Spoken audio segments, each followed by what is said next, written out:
ഭാഗ്യക്കുറി തൊഴിലാളികളുടെ ജീവിതം മെച്ചപ്പെടുത്താനുള്ള ശ്രമങ്ങളാണ് അതിലൂടെ നടക്കുന്നത്. അപ്പോൾ അവർക്ക് ഓരോ വർഷവും ഓണത്തിന് ഓണം ബോണസ് 7,000 രൂപയാണ് ഒരാൾക്ക് നമ്മൾ കൊടുക്കുന്നത്. അതുപോലെ പെൻഷൻ, അവർക്ക് പ്രായം കഴിഞ്ഞ അതിനുള്ള പെൻഷൻ കൊടുക്കും. ഇതുകൂടാതെ വിവാഹ ധനസഹായം, മരണാനന്തര ധനസഹായം, ചികിത്സാ ധനസഹായം, ഇങ്ങനെയുള്ള ധാരാളം കാര്യങ്ങൾ. ഭിന്നശേഷിക്കാരായ ലോട്ടറി തൊഴിലാളികൾക്ക് മുച്ചക്ര വാഹനങ്ങൾ കൊടുക്കുക, ഇങ്ങനെയുള്ള ധാരാളം കാര്യങ്ങൾ നടക്കുന്നുണ്ട്. ഇതിന്റെ കാര്യങ്ങളും ഭാഗ്യക്കുറിയുമായി ചേർന്ന് നിൽക്കുന്നതാണ്. ഇതേപോലെ തന്നെ എല്ലാവർക്കും അറിയാവുന്ന ഒന്നായിരിക്കും കാരുണ്യ ഭാഗ്യക്കുറി എന്ന് പറയുന്ന ഒരു ടിക്കറ്റ് ഉണ്ട്. കാരുണ്യ പ്ലസ് എന്ന് പറയുന്ന മറ്റൊരു ടിക്കറ്റുമുണ്ട്.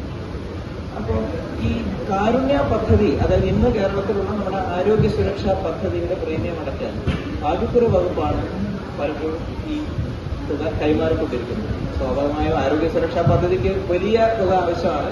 അതിൽ നിന്ന് ഭാഗ്യക്കുറി വകുപ്പിനാലാവുന്നത് ഭാഗ്യക്കുറി വകുപ്പ് ഇതിൽ നിന്ന് ഇടയ്ക്കിടയ്ക്ക് കൈമാറുന്നുണ്ട്. അപ്പൊ ഈ പറഞ്ഞു വന്നത്, ഈ കിട്ടുന്ന ലാഭം പോലും ഇത്തരത്തിലുള്ള പ്രവർത്തനങ്ങൾക്ക് മാറ്റിവെക്കുന്ന ഒരു സാഹചര്യമാണ് ഇന്ന് നിലവിലുള്ളത്. മുൻകാലങ്ങളിലൊക്കെ ഒരു വിഷയം കേൾക്കാറുണ്ട്, ഈ ലോട്ടറി അടിച്ച ആളുകൾ പിന്നീട് പരമദരിദ്രന്മാരായി മാറുക ചെയ്യുക.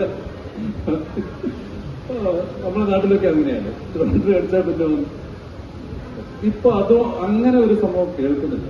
ഞാൻ മനസ്സിലാക്കിയത് ലോട്ടറി ഡിപ്പാർട്ട്മെന്റ് തന്നെ അങ്ങനെ എന്തോ ഒരു സംവിധാനം ഏർപ്പെടുത്തിയെന്നോ കേൾക്കുന്നുണ്ട്. സാറൊന്ന് പറഞ്ഞാൽ നന്നായിരുന്നു. ഭാഗ്യക്കുറി വകുപ്പിനും വളരെ സങ്കടമുള്ളൊരു കാര്യമാണല്ലോ. ഒരാൾക്ക് ഭാഗ്യം സിദ്ധിച്ചാൽ അത് ദീർഘകാലാടിസ്ഥാനത്തിൽ അവർക്ക് അത് അനുഭവേദ്യമാകണമെന്നുള്ളതാണ് നമ്മുടെ താല്പര്യം.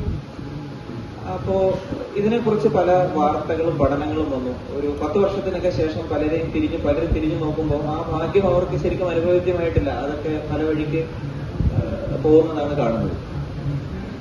അപ്പൊ ഇത് ഒഴിവാക്കാനായി നമ്മൾ ഒരു പരിശീലന പദ്ധതി ആരംഭിച്ചു. സ്വാഭാവികമായും ഊഹിക്കാതെ നമുക്ക് നിർബന്ധമായിട്ട് ഒരാളോട് എങ്ങനെ പൈസ ചെലവാക്കണമെന്ന് നമുക്കൊരു കണിശത കൊണ്ടുവരാൻ കഴിയില്ല.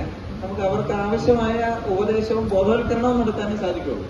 അപ്പൊ അതിനുള്ള ഒരു സംവിധാനം ഇന്ന് നിലവിലുണ്ട്. അതിന്റെ ക്ലാസ്സുകൾ ഈ സാമ്പത്തിക മേഖലയിലെ വിദഗ്ധർ, അവർ ഇൻഷുറൻസ് ആയാലും ബാങ്കിങ് ആയാലും സ്റ്റോക്ക് മാർക്കറ്റ് ആയാലും മറ്റെന്തൊക്കെ ഇൻവെസ്റ്റ്മെന്റ് ഓപ്പർച്യൂണിറ്റീസ് ഉണ്ട്, ഈ അവസരങ്ങളെ കുറിച്ചൊക്കെ പൂർണ്ണമായി ഇവരെ ബോധവൽക്കരിക്കാനുള്ള, അറിവ് പകർന്നു നൽകാനുള്ള ഒരു സംവിധാനം നമ്മൾ ഒരുക്കിയിട്ടുണ്ട്. വലിയൊരു വിഭാഗം അത് കേൾക്കാൻ വരുന്നത്. അപ്പൊ അതിന്റെ ഒരു പ്ലാനിങ്ങും എക്സിക്യൂഷനും ഇവാലുവേഷനും ലോട്ടറി ഡിപ്പാർട്ട്മെന്റ് നടത്തുന്നുണ്ട് എന്ന് പറയും. മറ്റ് അന്യസംസ്ഥാന ലോട്ടറികളുമായി വലിയ വിവാദങ്ങൾ കേരളത്തിൽ ഉയർന്നവരാണ്. ഈ അടുത്ത കാലത്ത് അങ്ങനെയൊന്നും കേൾക്കുന്നില്ല. എങ്ങനെയാണ് ഈ അന്യസംസ്ഥാന ലോട്ടറികൾ നമ്മുടെ ലോട്ടറി അല്ലെങ്കിൽ നമ്മുടെ കേരളത്തിന്റെ സമ്പദ് വ്യവസ്ഥയെ ഏത് തരത്തിലാണ് അത് ബാധിക്കുന്നത്? എന്തുകൊണ്ടാണ് ഈ അന്യസംസ്ഥാന ലോട്ടറികളെ തടയുന്ന ഒരു നിലപാട് നമ്മുടെ ഡിപ്പാർട്ട്മെന്റ് സ്വീകരിക്കുന്നത്?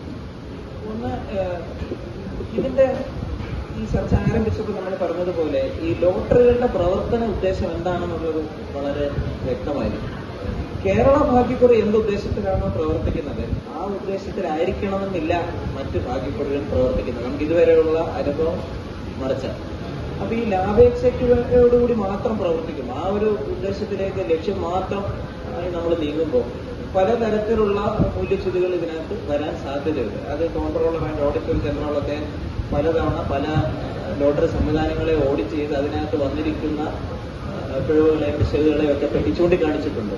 ഒരു സംസ്ഥാനത്ത് നിന്ന് നമ്മുടെ ഇവിടെ വിറ്റിരുന്ന ഒരു ലോട്ടറിക്കെതിരെ ഇപ്പോൾ ധാരാളം 30-ൽ പരം CBI കേസുകളുണ്ട്. അപ്പൊ ഇതേപോലെയുള്ള ആക്ഷേപങ്ങൾ നിലനിൽക്കുന്നത് കൊണ്ട് ഈ അധാര്യത ഒരു വലിയ പ്രശ്നമായതുകൊണ്ട് നറുക്കെടുപ്പ് എവിടെയാണ് നടക്കുന്നത്, എങ്ങനെയാണ് നടക്കുന്നത്, ആർക്കാണ് സമ്മാനം ലഭിക്കുന്നത്, ഇതൊക്കെ വളരെ അധാര്യമായാണ് പലപ്പോഴും. ഈ സാഹചര്യങ്ങളൊക്കെ നിലനിൽക്കുന്നത് കൊണ്ട് നമ്മുടെ സമൂഹത്തിലെ ആൾക്കാർ ഇതിന് ചൂഷണത്തിന് വിധേയരാവാനുള്ള സാധ്യത നിലനിൽക്കുന്നു. ഇതുകൊണ്ടൊക്കെ കൊണ്ടാണ് ഒരു സ്കെപ്റ്റിക്കലായിട്ടുള്ള ഒരു കാഴ്ചപ്പാട് നമുക്ക് മുന്നോട്ട് പോകാം. സ്വാഭാവികമായും ലോട്ടറി ഇല്ലാത്തൊരു കാലമായിരിക്കുമല്ലോ നമ്മൾ സ്വപ്നം കാണും. എല്ലാ ആളുകളും സെൽഫ് സഫീഷ്യന്റ് ആകുന്ന ഒരു കാലത്ത് നമ്മുടെ ലോട്ടറിയുടെ ഒരു സാധ്യതയൊന്നും ഉണ്ടാവില്ല. അങ്ങനെ ഒരു കാലം വരെ നമ്മൾ പ്രതീക്ഷിക്കാം. ഞാൻ ചോദിക്കുന്നത്, ഇത്രയും കൊല്ലത്തൊരു അനുഭവത്തിന്റെ വെളിച്ചത്തിൽ ഇനി അങ്ങോട്ട് ലോട്ടറി മേഖലയിൽ നടത്താൻ ഉദ്ദേശിക്കുന്ന ഒരു മാറ്റങ്ങളെ പറ്റി ഇതിനൊരു സ്വപ്നം ഉണ്ടാവില്ല എല്ലാവർക്കും. ഇതിന്റെ ഒരു തലപ്പത്തിരിക്കുന്ന ആളെന്നുള്ള നിലയ്ക്ക് സാറിന് ഉണ്ടാവില്ല. അതൊന്ന് പറഞ്ഞാൽ മതി. നമ്മുടെ ഏറ്റവും പ്രധാന ലക്ഷ്യങ്ങളിലൊന്ന് ഇന്ന് കേരള ഭാഗ്യക്കുറി അനുഭവിക്കുന്ന ഒരു വിശ്വാസ്യതയുണ്ട് പൊതുജനങ്ങൾക്കിടയിൽ. കേരള ഭാഗ്യക്കുറി എന്ന് പറഞ്ഞാൽ സർക്കാർ നടത്തുന്നതാണ്. അതിന് തീർച്ചയായും സമ്മാനമൊക്കെ കൃത്യമായി കിട്ടും. മറ്റ് ആക്ഷേപങ്ങളൊന്നും ഇതിന്റെ മേൽ വരില്ല. ആ വിശ്വാസം നിലനിർത്തിക്കൊണ്ട് പോവുക എന്നുള്ളത് തന്നെ ഭാരിച്ച ഉത്തരവാദിത്തമാണ്. അതും ഈ മാറുന്ന കാലഘട്ടത്തിൽ, ഡിജിറ്റൽ കാലഘട്ടത്തിൽ പലതരം തട്ടിപ്പുകളും മറ്റു കാര്യങ്ങളും ഒക്കെ, സ്കാമുകളൊക്കെ നടക്കുന്ന ഈ കാലത്ത് ഈ തരത്തിൽ ഇതിനെ മുന്നോട്ട് കൊണ്ടുപോകാൻ ഉള്ള എല്ലാ ശ്രമവും നടത്തുന്നതാണ് ഇപ്പോഴത്തെ നമ്മുടെ ഒരു വലിയ ഉദ്ദേശം. രണ്ട്, ഇതിന്റെ ജനപ്രീതിയും ഇതിന്റെ പൊതു സ്വീകാര്യതയും വർദ്ധിക്കേണ്ടതുണ്ട്. പുതിയ തലമുറയിലേക്ക് കൂടെ വരേണ്ടതുണ്ട്. അപ്പോൾ എന്തുകൊണ്ട് കേരള ഭാഗ്യക്കുറി പ്രവർത്തിക്കുന്നു? ഇത് ഈ പറയുന്ന ആത്മാഭിമാനത്തോടുകൂടെ തൊഴിൽ ചെയ്യാനുള്ള ഒരു അവസരമാണ് ഇതിലൂടെ ഉള്ളത്.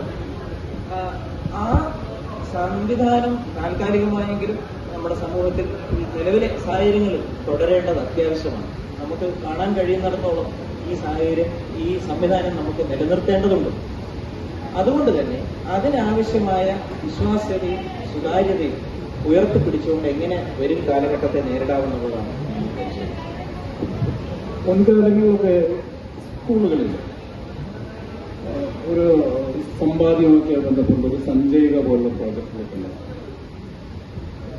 ഇന്ന് അത്തരത്തിലുള്ള ഒരു സംവിധാനങ്ങൾ അത്ര സജീവമല്ല.